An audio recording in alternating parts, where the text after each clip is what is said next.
It's okay. ಏನೋ ಫೀಲಿಂಗಲ್ಲಿ ಇದ್ದೀರಾ ಅನಿಸುತ್ತೆ. ಡಿಸ್ಟರ್ಬ್ ಮಾಡಲ್ಲ. ಬಾಯ್, ಗುಡ್ ನೈಟ್, ಟೇಕ್ ಕೇರ್.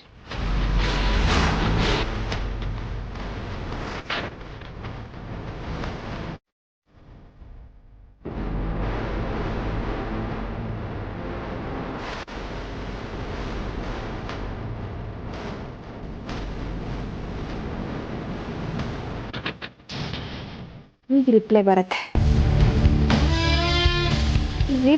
ಬರುತ್ತೆ, ಬರಲೇಬೇಕು.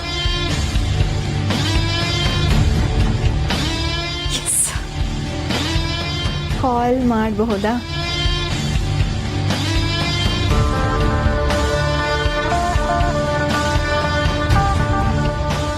ಯಾಕೋ ತುಂಬ ನೆನಪಾಗ್ತಿದೆಯಾ, ಅದಕ್ಕೆ ಮಾಡಿದೆ.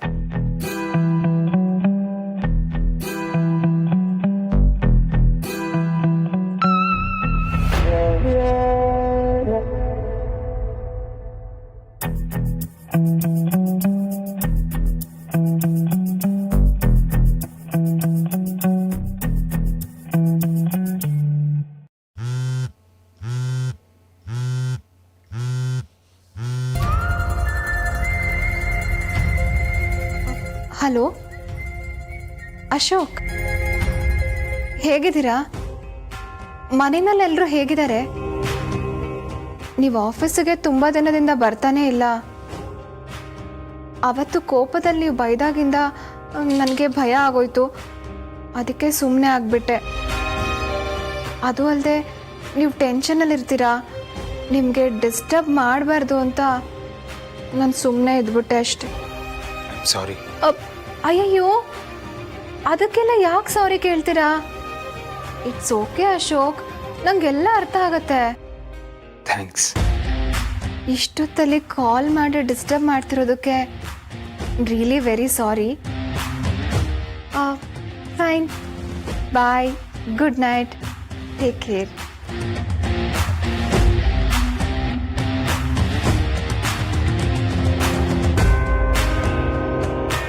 ಎಲ್ಲ ಒಂದೇ ಸಲ ಮಾತಾಡಿದ್ರೆ ಡೋಸ್ ಜಾಸ್ತಿ ಆಗ್ಬಿಡತ್ತೆ. ಅವನು ನನ್ನ ಜೊತೆ ಮಾತಾಡೋದಕ್ಕೆ ಕಾಯ್ತಾ ಇರಬೇಕು.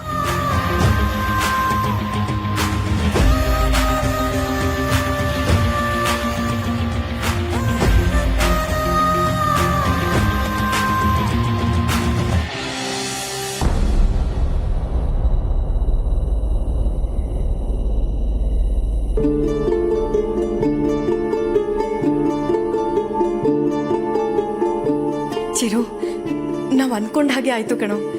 ನಂದಿ ಪ್ರವೇಶ ಆಯ್ತು. ಮನೇಲಿ ಯಾವುದೇ ಸಮಸ್ಯೆ ಇಲ್ಲ ಅಂತ ಗುರುಗಳು ಹೇಳಿದ್ರು. ನನಗಂತೂ ತುಂಬಾ ತುಂಬಾ ಸಂತೋಷ ಆಗ್ತಾ ಇದೆ. ಸ್ವರ್ಗ ಸಿಕ್ತಷ್ಟೇ ಸಂತೋಷ ಆಗ್ತಿದೆ.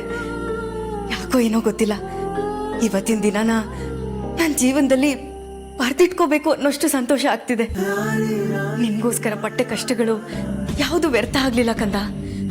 ನೀನ್ ಯಾವಾಗ್ಲೂ ಹೇಳ್ತಿದ್ದೆ ಅಲ್ವಾ, ಮಮ್ಮಿ ನಾನು ಈ ಮನೇಲೇ ಇರಬೇಕು, ನಿನ್ನ ಜೊತೆಲೇ ಇರಬೇಕು, ನೀನು ಹೇಳೋ ಕತೆ ಕೇಳಬೇಕು, ನಿನ್ನ ಜೊತೆ ಆಟ ಆಡಬೇಕು ಅಂತ. ನಿನ್ನ ಮುಂದೆ ಎಷ್ಟು ಕತೆ ಬೇಕಾದರೂ ಹೇಳ್ತೀನಿ, ನಿನ್ನ ಜೊತೆಲೇ ಇರ್ತೀನಿ, ನೀನು ಕರೆದಾಗೆಲ್ಲ ಬರ್ತೀನಿ, ನಿನ್ನ ಜೊತೆ ಆಟ ಆಡ್ತೀನಿ ಕಣೋ. ನೀನೀಗ ಈ ಮನೆಗೆ ವಾಪಸ್ ಬರ್ಬೋದು ಕಂದ.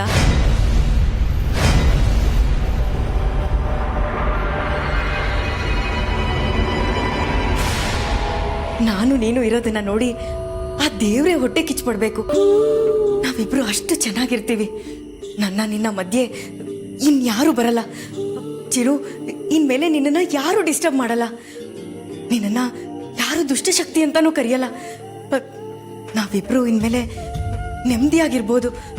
ನನ್ನ ಕಂದ, ನನ್ನ ಚಿರು, ನನ್ನ ಮಗ ಇನ್ಮೇಲೆ ನನ್ನ ಜೊತೆ ನೆಮ್ಮದಿಯಾಗಿರ್ತಾನೆ.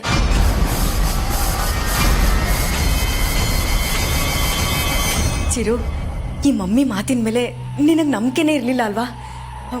ಮಮ್ಮಿ ನನ್ನನ್ನು ಆಚೆ ಕಳಿಸ್ಬಿಟ್ಟು ಮತ್ತೆ ಮನೆಗೆ ವಾಪಸ್ ಕರೆಸ್ಕೊಳ್ಳಲ್ಲ ಅಂತ ತುಂಬ ಭಯ ಪಟ್ಕೊಂಡಿದ್ದೆ ಅಲ್ವಾ? ಈಗ ನೋಡು, ಈ ಮಮ್ಮಿ ಮಾತು ಕೇಳಿದ್ದಕ್ಕೆ ಈ ಮನೇಲಿ ಪರ್ಮನೆಂಟಾಗಿ ನನ್ನ ಜೊತೆಲೇ ಇರೋ ಹಾಗಾಯ್ತು.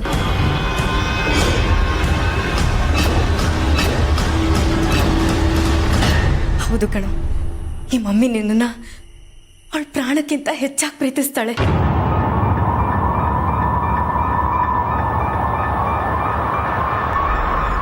ಚಿರು, ಬಂದ್ಯಾ ಮಗ್ನೆ?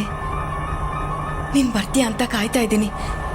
ಇಷ್ಟು ದಿನ ಬಾಯ್ದಲ್ಲೇ ನಿನ್ ದಾರಿ ಕಾಯ್ತಾ ಇದ್ದೆ. ಈಗ ನನ್ನ ಮಗನ ಮುಖದಲ್ಲಿ ನಗು ಮುಖ ನೋಡ್ಬೇಕು ಅಂತ ಕಾಯ್ತಾ ಇದ್ದೀನಿ. ಬೇಗ ಬಾರೋ.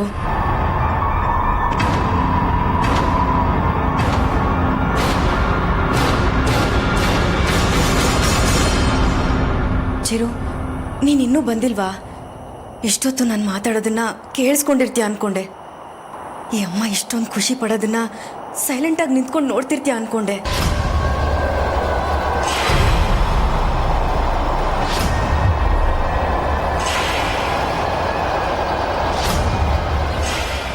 ಚಿರು, ನೀನು ಬರೋವರೆಗೂ ನಾನು ಇಲ್ಲೇ ಕೂತಿರ್ತೀನಿ ಕಂದ. ನೀನು ಬಂದಮೇಲೆ ಹೇಳು. ಹಾಂ, ನಾನು ನಿನ್ನ ಜೊತೆ ತುಂಬ ತುಂಬ ಮಾತಾಡಬೇಕು. ಹಾಂ,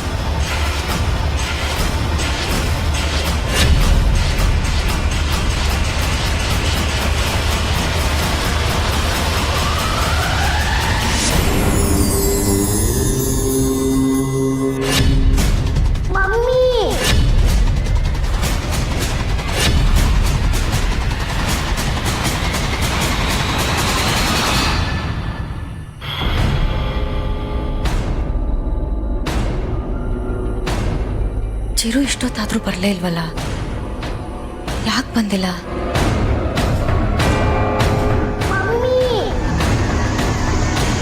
ಮಮ್ಮಿ, ನೀನು ಮೋಸ ಮಾಡಿದೆ. ನಾನು ಮನೆಯೊಳಗೆ ಬರಕ್ಕೆ ಹೋಗಲ್ಲ. You're a cheater. You're a cheater.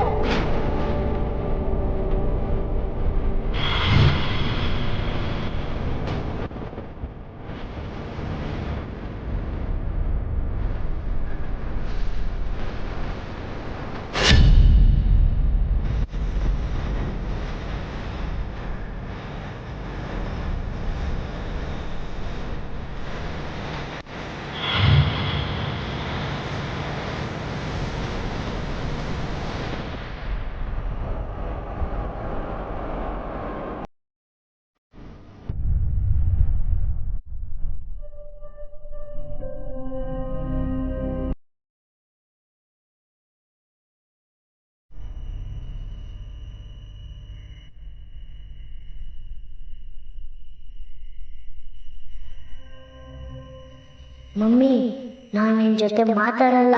I hate you. ನಿನ್ನ ಅಟ್ಟಹಾಸಗಳು ಇವತ್ತಿಗೆ ಕೊನೆ ಆಗತ್ತೆ. ಈ ಮನೆ ಒಳಗಡೆ ಇನ್ನು ಮುಂದೆ ನೀನು ಪ್ರವೇಶ ಮಾಡೋಕ್ಕಾಗೋದಿಲ್ಲ. ಸುಮ್ಮನೆ ವ್ಯರ್ಥ ಪ್ರಯತ್ನ ಮಾಡಬೇಡ. ಈ ಮನೆಗೆ ಆ ಪಾಸಿಟಿವ್ ಎನರ್ಜಿ ತರೋ ಕೆಲಸ ಯಾರು ಮಾಡಿರ್ತಾರೆ? ಆರ್ತಿ ಏನಾದರೂ? ಇಲ್ಲ, ಸಾಧ್ಯನೇ ಇಲ್ಲ. ಆರ್ತಿಗೆ ಚಿರು ಬೇಕು.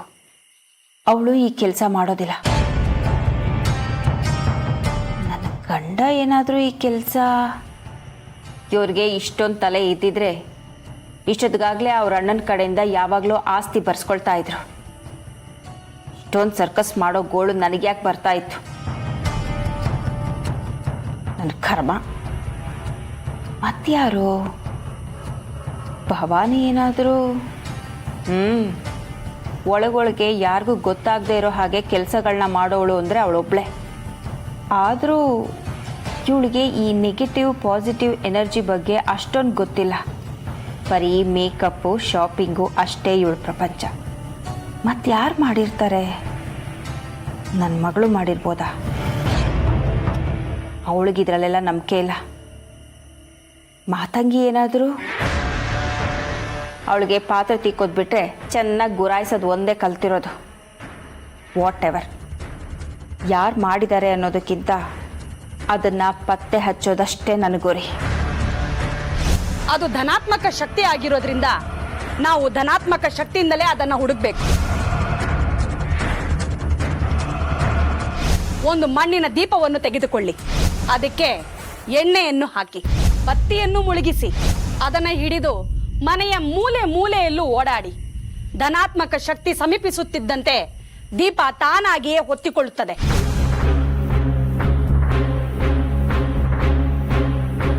ನಂದಿ ಪೂಜೆ ಆದಮೇಲೆ ಚಿರು ಪ್ರವೇಶ ಮಾಡಬೇಕು ಅಂತ ಅಂದ್ಕೊಂಡಿರ್ತಾನೆ. ಇಷ್ಟೊತ್ತಿಗಾಗಲೇ ಮನೆ ಒಳಗೆ ಬರೋದಕ್ಕೆ ಪ್ರಯತ್ನ ಮಾಡಿರ್ತಾನೆ. ಅವನ ಮನೆ ಒಳಗೆ ಬರಬೇಕು, ನಾನು ಅವನ ಜೊತೆ ಮಾತಾಡಬೇಕು, ಆ ಶಕ್ತಿನ ಹೊರಗಡೆ ಹಾಕಬೇಕು. ಆ ಕೆಲಸ ಇವತ್ತು ರಾತ್ರಿನೇ ಆಗಬೇಕು.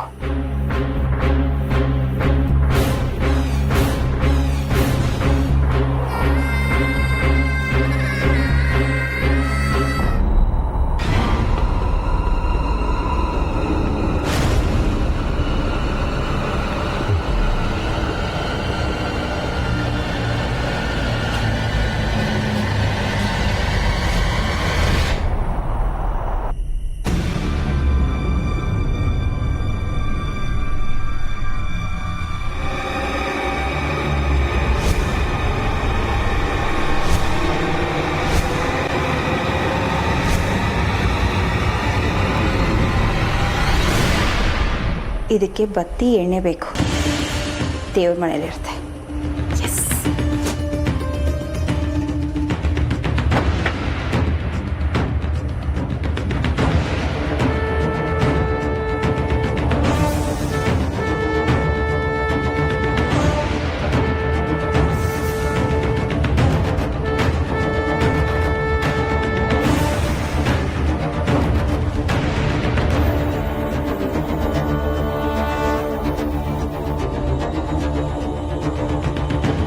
ಈ ದೀಪ ಹಿಡ್ಕೊಂಡು ಮನೆ ಮೂಲೆ ಮೂಲೆಯಲ್ಲೂ ಓಡಾಡ್ತೀನಿ. ಪಾಸಿಟಿವ್ ಎನರ್ಜಿ ಎಲ್ಲಿರುತ್ತೋ ಅಲ್ಲಿ ಈ ದೀಪ ತಾನಾಗೇ ಹೊತ್ಕೊಳ್ಳುತ್ತೆ. ಮೊದಲು ಕೆಳಗಡೆಯಿಂದನೇ ಶುರು ಮಾಡ್ತೀನಿ.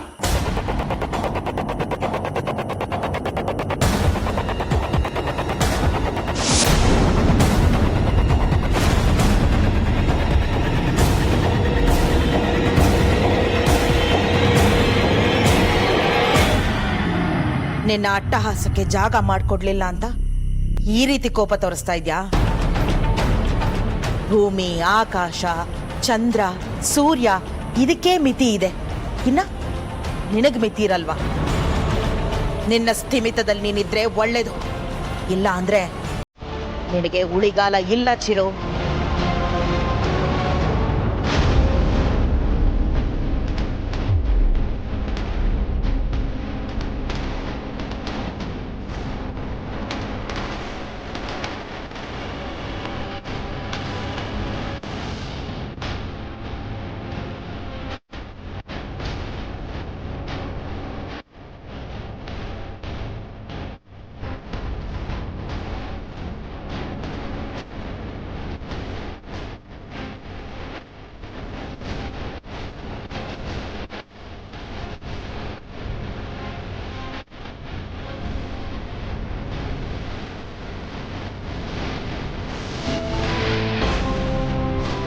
ಕೆಳಗಡೆ ಎಲ್ಲ ಕಡೆ ಓಡಾಡಿದೆ, ಅದರ ದೀಪ ಮಾತ್ರ ಅಂಟ್ಕೊಳ್ಳಿಲ್ಲ. ಹಾಗಾದರೆ ಆ ಶಕ್ತಿನ ಇಲ್ಲಿ ಪ್ರತಿಷ್ಠಾಪನೆ ಮಾಡಿಲ್ಲ ಅಂತಾಯ್ತು.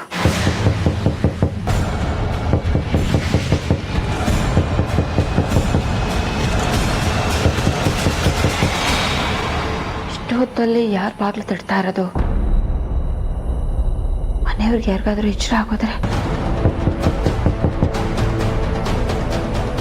ಇಷ್ಟೊತ್ತಲ್ಲಿ ಬಾಗಲ್ ಬಡಿತಾ ಇದೆಯಾ ಚಿರು? ಎಲ್ರಿಗೂ ತೊಂದರೆ ಆಗ್ಲಿ ಅಂತ. ನೀನೇ ಬೇಕು ಅಂತ ಅನಾಹುತನ ಆಹ್ವಾನಿಸ್ತಾ ಇದೆಯಾ? ನಿನಗೆ ಖಂಡಿತ ಒಳ್ಳೇದಾಗಲ್ಲ.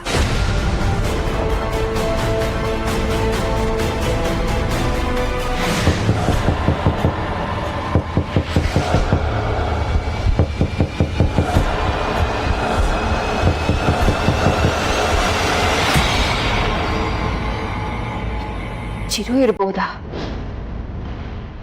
ಮನೆಯವ್ರಿಗೆಲ್ಲ ಎಚ್ಚರ ಆಗೋದಕ್ಕಿಂತ ಮುಂಚೆ ಆ ಶಕ್ತಿ ಎಲ್ಲಿದೆ ಅಂತ ನಾನು ಕಂಡು ಹಿಡಿಬೇಕು.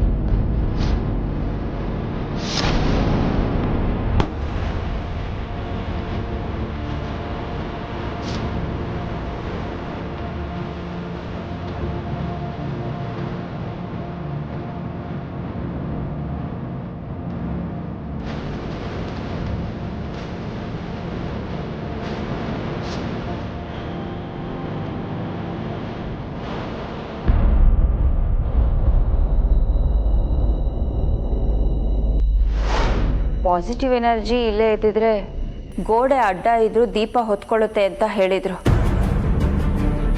ಆದರೆ ಇಲ್ಲೆಲ್ಲೂ ಹೊತ್ಕೊಳ್ಳಿಲ್ಲ. ಈಗ ಉಳಿದಿರೋದು ಸೆಕೆಂಡ್ ಫ್ಲೋರ್. ಅಲ್ಲಿಗೆ ಹೋಗಿ ನೋಡೋಣ.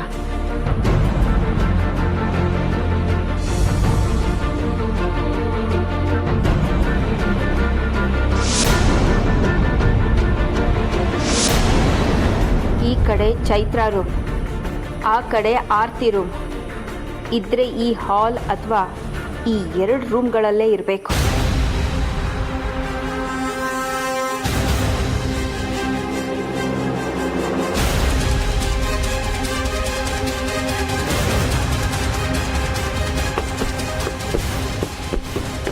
ಹೊರಗಡೆ ಏನೋ ಸೌಂಡ್ ಆಗ್ತಾ ಇದೆ. ಏನಿರ್ಬೋದು?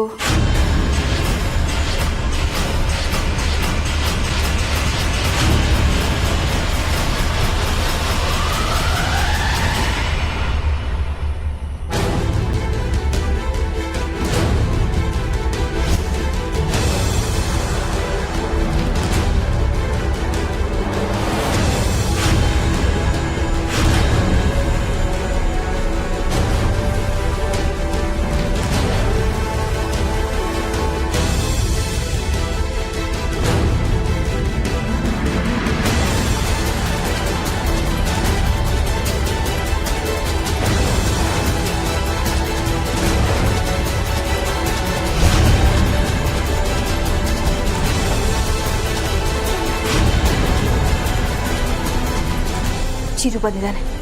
ಇದು ಚಿರುದೇ ಕೆಲಸ. ತೆಂಗಿನಕಾಯಿಗಳು ಇದ್ದಕ್ಕಿದ್ದಾಗೆ ಉರುಳಾಡ್ತಿವೆ ಅಂದರೆ ಚಿರು ಅಲ್ಲಿದ್ದೇ ಇರ್ತಾನೆ. ಚಿರುನ ನಾನು ನೋಡಬೇಕು. ಚಿರುನ ನೋಡೋದಕ್ಕೆ ಇದು ಒಳ್ಳೆ ಅವಕಾಶ. ನಾನು ಈಗಲೇ ಹೋಗಿ ಮಾಯಾ ಕಡಗ ಎತ್ಕೊಂಡು ಬರ್ತೀನಿ.